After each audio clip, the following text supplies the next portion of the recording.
Thanks for joining us tonight on this most excellent event.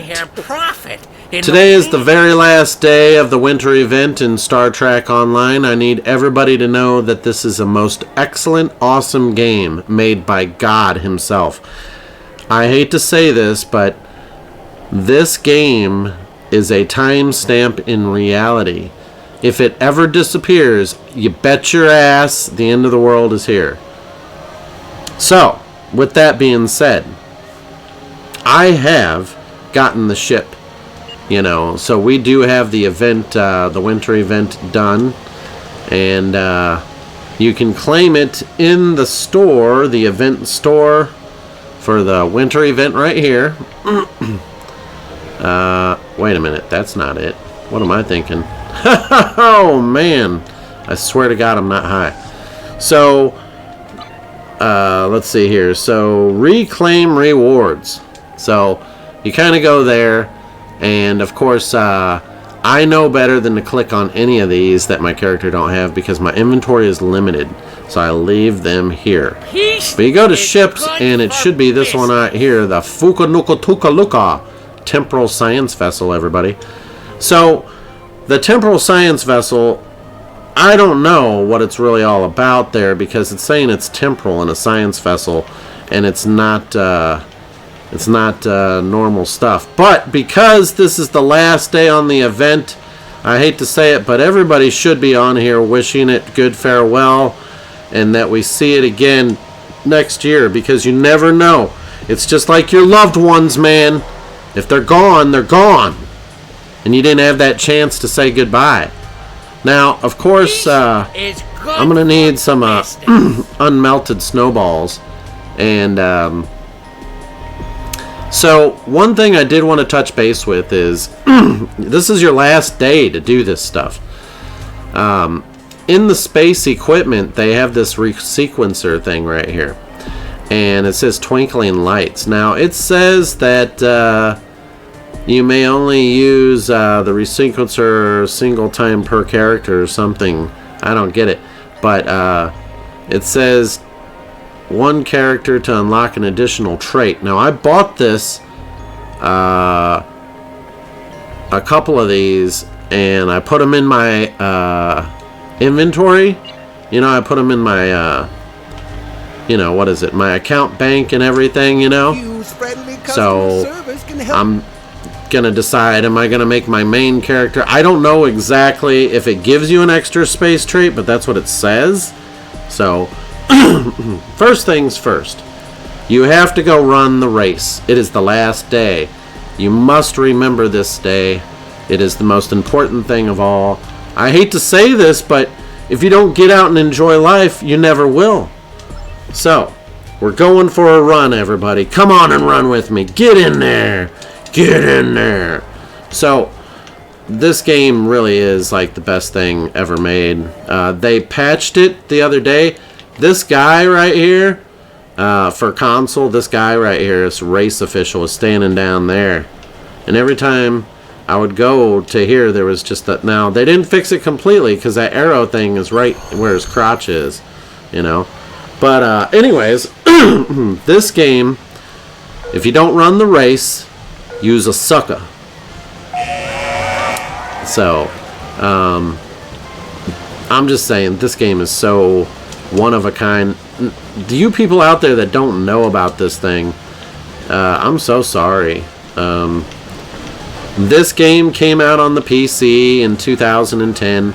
I bought an Alienware Aurora XL computer desktop just to play this game because I thought that's what I needed. I said, if I'm going to do it, I'm going all out. Now, of course, they had the Area 51, but that was over $5,000. Who's going to pay over $5,000 for a desktop? Back then, in 2010, that was kind of ridiculous. It did look really cool, but I wasn't going to do it.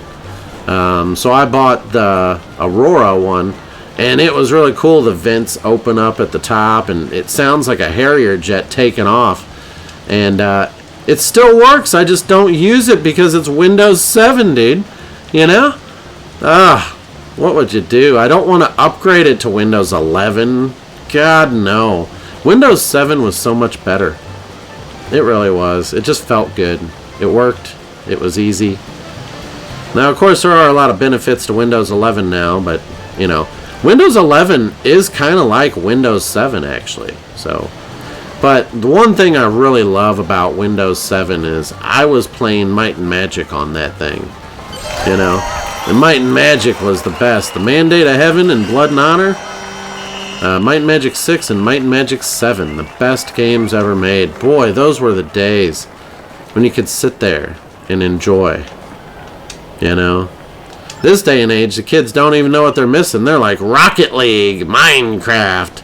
It's like, what the hell are you on, kids? But, you know, whatever, right?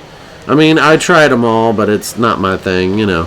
So anyways, today's last day. You know,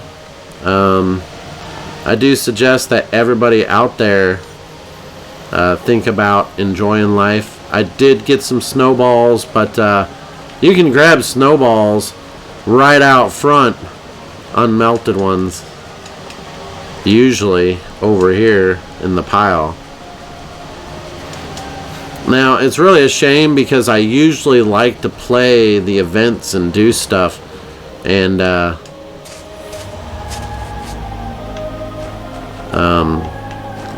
you know, I don't even know how to set those. Where are they at? Where are they at, man? Where are they at? We don't even know where they are. Are they in the inventory that is like bocce? Bocce. Oh my. So, infinite, like, is that what I bought? Consumed on use? Or is this what I bought? We have no idea. This would have to be... I don't know. You know? You're supposed to be able to throw this stuff. Oh my. I can break out this guy though. He's pimp. There he is. He's pimping. Break him out. So, this game, I just need everybody to hop on and play it and spend some money there. Keep them in business. Because they have been through so much hell. I remember when Perfect World bought them out. I was so mad. I was like, man. You know. But Cryptic Studios originally was really good. And Neverwinter was a great game until they nerfed the hell out of it. Tell me not. Tell me not right there. It was the perfect Dungeons and Dragons Neverwinter game ever made. And every time they come out with a module, they nerf the hell out of it. The very first big nerf was to the shards or the crystals or whatever. And that was so horrible. You could no longer, you know, get a ton of them and refine them or make them or any of that stuff anymore is like ridiculous. But we still carried on. It was that Tiamat one where you'd go fight Tiamat. It was around that time when that came out or after that. And then, you know, a lot of good modules came out. They brought in Hell, like you'd go to Hell or whatever in the game or something like that, it seemed like. And they had angels and devils and stuff or something. So the angel thing, you would go do the event and get your stuff, and boy, that was a nightmare. But anyways, that they really started nerfing it after that and during that time, and it was every module after that. And if you try to tell me they didn't nerf it, you used to be able to go to like level 80 or something like that, like 70 or 80. We were waiting for them to get it to a higher level to go up to 100, and it never did. They totally nerfed that system, so now you only go up to level 20. So that was a nerf, just so you know. I don't care what you say. You don't go from level 80 to, or level 70 or level 80 all the way down to 20 and say, oh, it's okay. You spent money for that. There was like an upgrade thing that you could buy in the shop that boosts you straight to level 70 or 80. So that way you could have all the stuff and the perks and just get right to it, because you would make multiple characters. So Neverwinter was a great game. When they started nerfing it, that's when they lost the money. I probably spent I'm not even gonna get. Okay, I'm gonna go there. It was probably like 10 grand. You know, I mean, you got to figure years worth of playing that thing. You got to put some money in it. An Xbox would give me $1,000 a year to spend. Yeah, I was a rewards master level in rewards. So playing it on the console was the best because you got the Microsoft. And I think that's one reason why Microsoft nerfed the rewards program and why Microsoft also got rid of movies and TV, because that's where they lost the money. You would be maxed out on your rewards, and so you would get, like, you'd spend money buying movies because, you know, you wanted movies. It's perfect. It's fabulous. I loved it. You know, you get money from doing anything. And we turned around and blew it on video games, blew it on this, instead of recycling it into their system where it should be, or on games that they need. But boy, oh boy, I blew through that stuff fast, and everybody did. But those days are long gone. Now, they're getting greedy like everybody else. It's hard times. Can't give stuff away for free no more. So, as it goes, we're going to go check out the ship. We got to go check out the ship and see what it's like. So let's talk to Q. Go back. I'm ready to return home. Boy, I love this game. You know? How many people can actually play this game and actually tell you this game is something they'll never forget? They don't want it to go away, but, you know, we kind of grew up. I mean, if I had some more time, I mean, kids would love this shit, right? The problem is Star Trek, you know, it used to be that the only thing you could do is watch TV, and you can't do that no more. So all the Star Trek fans, you know, that's how it got built. So, oh, wrong area. Boy, oh boy, oh boy. I'm used to going over there and dropping stuff off. See how natural reaction that is? But, boy. So you got to come down here. You got to talk to this guy here. I don't know why he moved, but he did. So you got to figure out how many slots you have, and we have a problem, sir. This is active ship slots. Slush slots. You got some dry docked. Oh, we're going to have to buy some. 2 extra slots for a lot of money. Boy, oh boy. My main character has maxed out ship slots and everything, and that kind of pisses me off because they just keep coming out with more ships, so why do we have maxed out? I don't know. I'm such a bad kid. So, what we do is when you have a ship, let's find out what it says. Whoa, where is it? That's not it. Oh, shit. It's right here new, thank God. Use! Rename.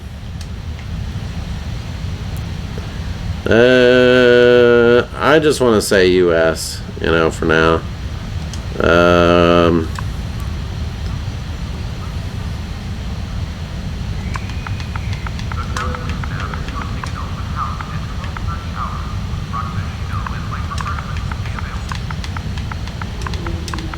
That's the hot fart, baby. Okay. So, in order to look at this ship, we're going to talk to this guy here, and we're going to go look for some hot farts. Where is it? We don't even know. Boy, I love that ship. Ain't it so cool? Oh boy, what do we got here, everybody? Oh, wait. We don't know. Was it up there? Oh my, I don't know where it went. We lost it forever. Did I miss it? There it is. Holy shit. So this is what that ship comes with. Okay? It's using anti-proton weapons and chronotons. So this device right here, I thought it would come with something else, but damn, that's crap. Eye of Gryffindor, or whatever. Fire and psionic damage cooldown. I wonder what this does. Soul Scream Vortex. Soul Scream, huh? Wow. We're gonna have to play and find out what that does. Now, this is what I was kind of interested in too, Enhanced particle generators, well, that's exotic damage. Shield hit points, we've got hull and shield improvements, we've got the regenerative shields, and then a hypnotic mind wave. Now, what the hell is that? Once every 15 seconds when you activate a universal console power. So does that mean any universal console power? You confuse nearby enemies for a short time. Also, you deal 20% increased damage to confused. And so, wow, confused, huh? They added that. Now there's confusion. Great. I used to have some ships that would tear ass up. Like, literally. So, this is interesting. I want to see what this device really does. I don't like to look at other people's gameplay unless if I have to. However, Casual Sab and some of those other guys that are still playing this game and promoting it, hats off to you. You guys are the greatest. I do appreciate it. Sometimes I go and check your guys' channel. It's been so long, but I'm glad that there's somebody out there keeping it alive. There's not too many people out there that, you know, it would be great if Star Wars and Star Trek are on console. I think Star Wars hit rock bottom. I don't think you can play that anymore. You know? I don't know. It would be great to have a game like... to see, whoever's making games out there, they're all making single-player games. Really, the best games were where you join up with your friends and your buddies. You know? Where you get together, form a team. In Star Trek, you can form a fleet. You know? We have a very good fleet here that loves everybody, and we're good people. So, hats off to Gore and Sonic. You guys stuck with it through the whole thing, and you guys are great people. I mean, it's really hard to find good people that you can trust, but when you see their determination and their love for Star Trek, you know they're with you on the same thing. So, anyways, thank you all for joining. Subscribe, and while you're at it, say something down in the comments about this game. This is a one-of-a-kind game. We need to let people know it still is here. Till next time, everybody.